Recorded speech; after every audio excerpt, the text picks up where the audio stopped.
Why do we think that science can tell us about God? Are we going to find God under a microscope or in a test tube? Or do we need to find God in other ways? So today I want to look at a few atheists and I want to pick apart some of their so-called rational arguments for atheism or scientific materialism. Thinking about how the universe began is a relatively new idea. Scientists used to believe that the universe was eternal. And when the Big Bang theory was posited, there was a lot of resistance to it, because for the universe to have a beginning was a little bit too close to what the Bible says. And so this assumption that the universe is eternal was shattered by this theory of the Big Bang. And now the current theory is that everything sprang into existence in an instant, out of nothing, without a cause. To suggest that there might be a cause, in other words, a consciousness or a mind behind that event that caused that event to happen, is to be ridiculed by scientists. But it's not because it's irrational to suggest that the universe has a cause. The Big Bang was caused by a mind or a consciousness or a being that we can't even fathom. It's that scientific materialists cannot allow anything like a mind or a supreme being to exist in their worldview. So I'm asking people now, which is more rational? To say that the Big Bang was caused by something, or to believe what the scientists tell you, that everything we see sprang out of nothing, spontaneously, without a cause. I think not only intuitively but also rationally we understand that things that begin to exist have a cause behind them. Could we think of any other thing in the universe that begins to exist that doesn't have a cause? That's not to say that everything has a cause. After all, scientists used to believe that the universe was eternal, and people who believe in God say that God is eternal, God is the ground of being, God doesn't have a cause. But now we know that the universe has a cause because we know it began to exist. Then we need to find out what that cause is. And scientists do what they often do, scientific materialists that is. They just dismiss things that don't fit into their worldview. They dismiss an idea of God or a higher consciousness or a higher mind. They dismiss our very selves or free will as just being a trick of chemicals firing in our brain, only because these things don't fit into their scientific materialistic paradigm. They don't do these things because they are rational. They do these things because they have to be logically consistent with their atheistic, scientific, materialistic worldview. That is not being open-minded. That is not the spirit of science. That is not rational. That is not logical. And so I hope these videos will help you to see that it's pretty much always on the atheistic side where irrationality reigns. And so this is a clip from a much larger debate between William Lane Craig and Lewis Wolpert, who is an atheistic scientist. William Lane Craig is one of the best Christian apologists and philosophers, and they're talking about the beginning of the universe and what scenario is most likely. It does if the first premise is true, that whatever begins to exist has a cause. It logically follows. Yeah, but it doesn't. But the cause hasn't got to be God. Well, remember I gave an argument for thinking that this cause is timeless, spaceless, immaterial, enormously powerful, and personal. I think it's a computer. Well, that wouldn't. Computers are designed by people. No, this is a self-designing computer. Timeless. Timeless. Well, that's a contradiction in terms. Why is it timeless? What's contradictory about it? A computer has to function. It takes time. No, this is a special computer. Yeah, but it has to be logically coherent. Oh, it's logically coherent? Yes, you have to be logically coherent. Oh, no, this computer is amazing. No, besides, it would have to be, as I said, a personal being. No. And a computer is a physical Not this computer. object. Oh, well, then, no. Okay, see, what you're doing is what you're calling a computer is really God. A non-physical,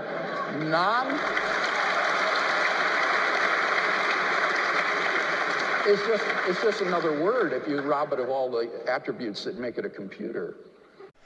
It's just another word if you rob it of all the attributes of what make it a computer. But notice that the atheists would much prefer it if God was a computer, and can't quite see how that is completely illogical and irrational.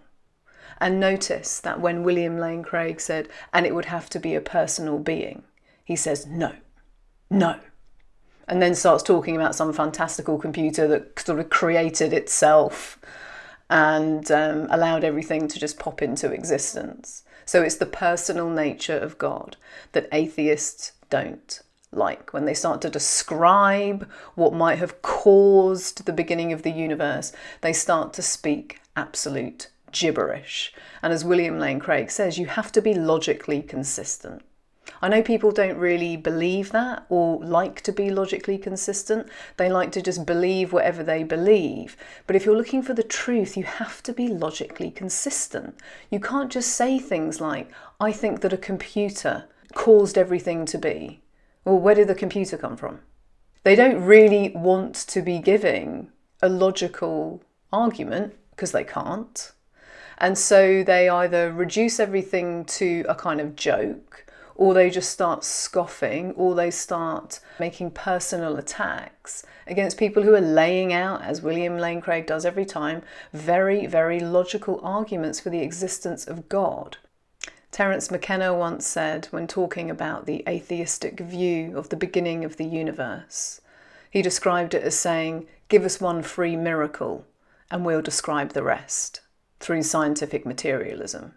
But of course, it's not just one miracle, the miracle of everything popping into existence out of nothing, spontaneously without cause. It's two. The second being life. Life on this planet. How did life come into being in the first place?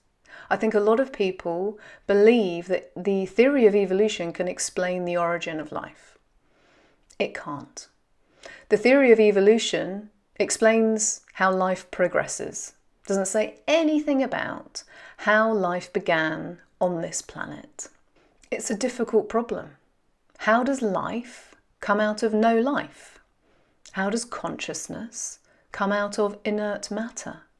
And this has been such a problem for the atheists that they have come up with all kinds of extraordinary theories over the years. One of which they're still pushing, is the old primordial soup, and then life just again sprang into existence. Or, as you will see in the next video, they even posit that life was seeded on this planet by alien races.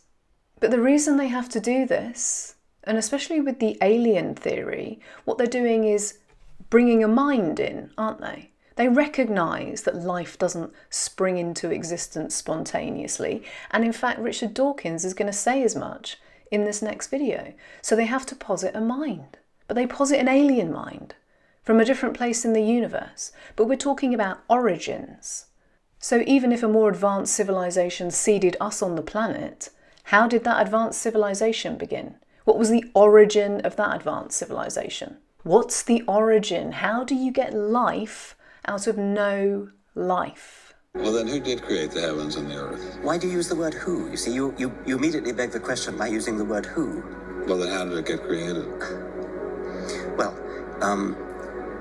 by a very slow process. Well, how did it start? Nobody knows how it started. We know the kind of event that it must have been. We know the sort of event that must have happened for the origin of life. And what was that? It was the origin of the first self-replicating molecule. Right, how did that happen? I told you we don't know. So you have no idea how it started? No, nor has anybody. Nor has anyone else. What do you think is the possibility that intelligent design might turn out to be the answer to some issues in genetics or in evolution? It could come about in the following way. It could be that at some earlier time, somewhere in the universe, a civilization evolved by probably some kind of Darwinian means to a very, very high level of technology, and designed a form of life that they seeded onto, perhaps this planet. Now, that is a possibility and an intriguing possibility. And I suppose it's possible that you might find evidence for that if you look at the at the details of biochemistry, molecular biology, you might find a signature of some sort of designer. Wait a second. Richard Dawkins thought intelligent design might be a legitimate pursuit? And that designer could well be a higher intelligence from elsewhere in the universe. Well, but that higher intelligence would itself have had to have come about by some explicable or ultimately explicable process. It couldn't have just jumped into existence spontaneously. That's the point. So Professor Dawkins was not against intelligent design, just certain types of designers, such as God. Interesting, isn't it? And did you catch that? It couldn't have just spontaneously come into existence. Oh, okay. But the whole of the universe can spontaneously come into existence. Is that what he's saying? Again, totally irrational. He didn't give us any good explanations for the origin of life. He just said, yeah, probably some alien races. Yeah, they probably, seeded us. That's reasonable. Okay, that's reasonable, but positing a God isn't reasonable. So we have the origin of the universe, the origin of life, not explained by science. And now we're going to come on to this question. There's so many debates with this topic. And the topic is, can science explain everything? Because this is what the scientific materialists tell us. Okay, you don't need a God, you don't need a God of the gaps to explain how things happen. Eventually science will be able to tell us everything about the universe. Is that true? Can science tell us about spirituality?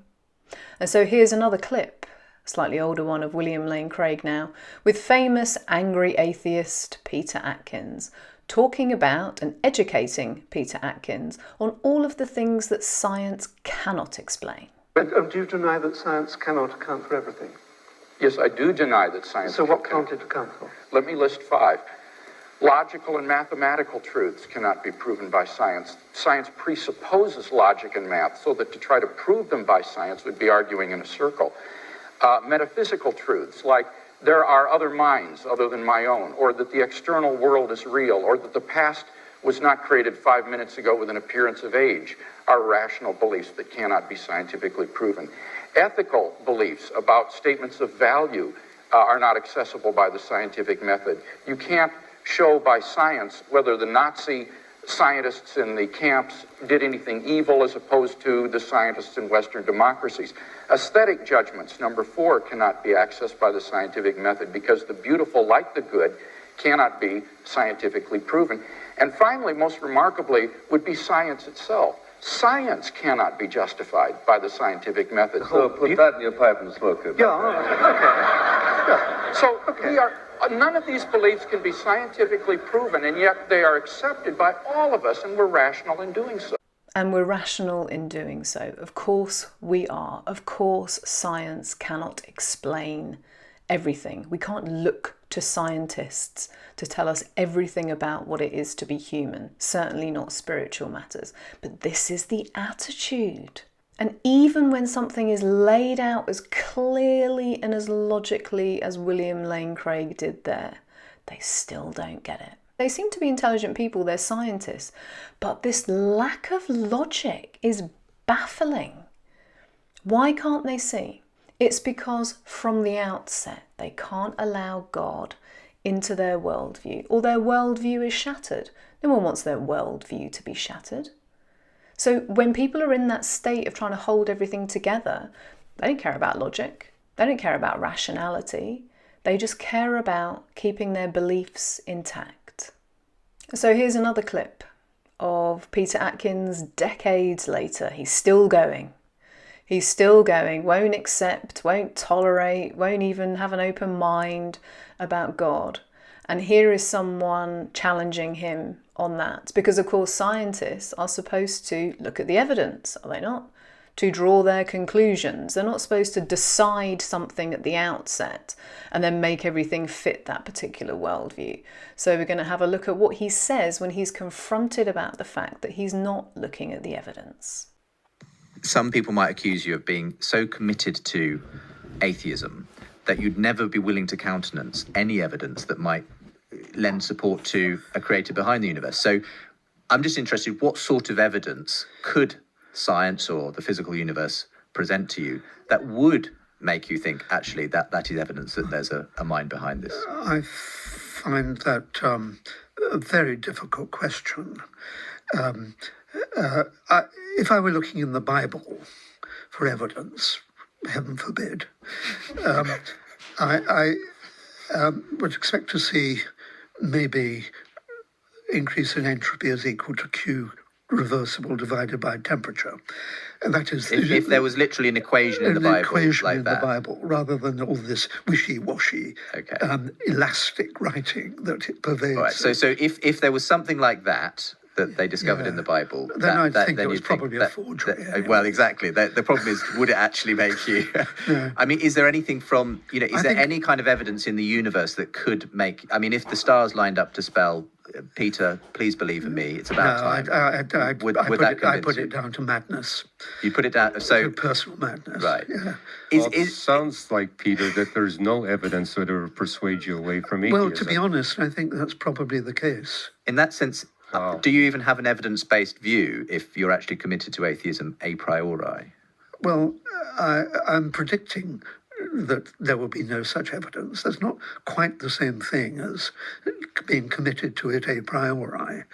I can't. But you said there's no evidence that would persuade you otherwise. I think it's much more likely that I would have gone mad than such evidence would have been provided. Right. So in principle, it's impossible to ever persuade you that God exists. I didn't quite say that, but... well, what would persuade you? I can't conceive. Not resistant at all, very open-minded. No, of course, no evidence. No evidence, nothing's going to change their mind, and this is common with all atheists.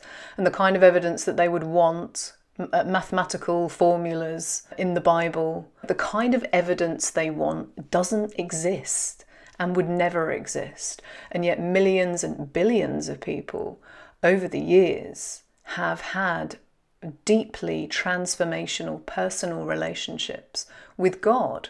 What are you going to say to that? You can't dismiss everyone as being insane. The person he's speaking to is an astrophysicist, for goodness sake. There are plenty of scientists who believe in God and who are Christians. What do you say to those people? You're all mental.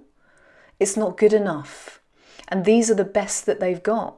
These are the people that people follow and say, oh yeah, atheism is so intellectual and rational and logical. Well, not based on these videos.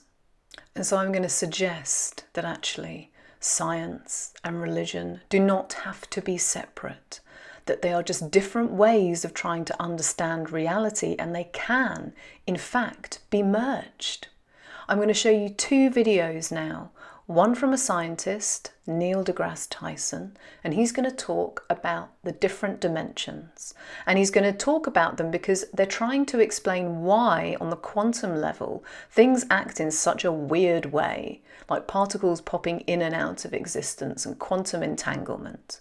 And then the next video I'm going to show you, which is also going to talk about different dimensions as a way to explain spiritual experiences and how we in this dimension view things that come through from a different dimension. Exactly the same information, but seen through a different lens. Why can't we accept that?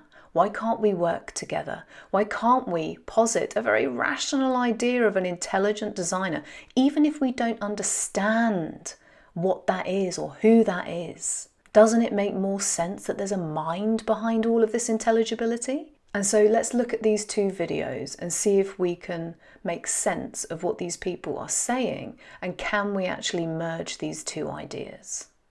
There are things that happen in quantum physics that kind of defy our sensibilities. Like particles pop in and out of existence. They defy any rational attempt to understand it. Particles can be entangled with one another. A particle can be here, and there's a barrier, and it can spontaneously show up on the other side of the barrier at faster than the speed of light. All of this is just mysterious. Let me ask you. Suppose you have a sphere, and I live in a two-dimensional world, and you take this hollow sphere, so it's a shell, and you pass that sphere through my two-dimensional universe, how will I describe that? I will say, this point just appeared out of nowhere. Oops, now it's a circle, a small circle. And that circle's getting bigger by the moment. Oh my gosh, oh, it reached a maximum size. Now that circle is just shrinking. It's shrinking. Up, now it's a point. Now the whole thing disappeared. This would be completely freaky to a two-dimensional being. But it makes complete sense if you live in 3 dimensions and you pass a sphere through my universe. So, who is to say that some of the mysterious things we are describing accurately, but don't otherwise make sense in a higher dimension? And these are just the manifestations of higher dimensional phenomena in our world. And that's an aspect of what these higher dimensional physicists are trying to establish.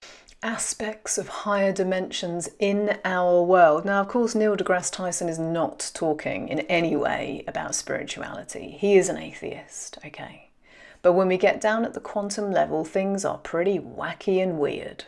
And so from this materialistic level, people are trying to understand how these things can happen. How can things go from one side of a barrier to the other? It's something out of Star Trek, isn't it? And so they're talking about these different dimensions. But that is also a way in which we can explain these spiritual experiences that people have, that you don't quite know what's happening. Maybe you're seeing a light, or you're feeling a presence, or you're hearing a sort of voice or a message, or you're getting guidance. And people just shrug it off as if, oh, you're just making it up in your mind. But, certainly if there are different dimensions and there are intelligences or beings in those different dimensions, and they're communicating with us through thoughts, through sound, through light, then we're going to see that in a very different way. We're not going to really see it as it is, which makes total sense. And so let's look at this next short clip from a video by the Bible Project, where they are trying to explain this Christian idea of God being a trinity, 3 persons in one, and they're going to use the same interdimensional ideas that Neil deGrasse Tyson just used. So I've got a question that's always bothered me. The Bible says there's one God, but in other parts of the Bible, God is 3, Father, Son, and Spirit. How can it be both? Yeah, this is a question that has mystified people for thousands of years. And while we can't fully explain it, I think we can better understand what it is that we can't fully understand. What do you mean? Well, think of it this way. Here's a 2-dimensional plane. And then here's an object with 3 dimensions that's going to pass through the 2D plane. Okay, right. From this perspective, the 3D object's above and below the plane. So now it makes sense. But imagine you were a 2D person stuck on the 2D plane. What would you see? I don't know. What would I see? Well, it would look like this. Oh, yeah, okay. From this perspective, it looks impossible. It's 1 object, and then 2 objects, and then 3. But in reality, they're all one, just not in a way you're capable of understanding. Now, let's take this whole thing as a visual analogy for how we experience God. I'll come back to it in a minute, but I wanted you to notice that it's basically exactly the same example. If you were in a 2-dimensional reality, what would a 3-dimensional reality look like to you? And so if we're in a 3-dimensional reality, what would something from the 4th dimension look like? Or the 5th or the 6th, or higher and higher and higher? And so we've got this, we're in a brilliant time. We've got this combination of all these new scientific discoveries, and they're also helping us to understand these experiences that they're just very difficult to explain. Spiritual experiences are personal by nature, but they do have common threads. People do feel like they're guided. Maybe they don't hear auditory words, but there's certainly some communication between minds, let's say, where people feel that they are guided along their way. People feel protected, they feel comforted.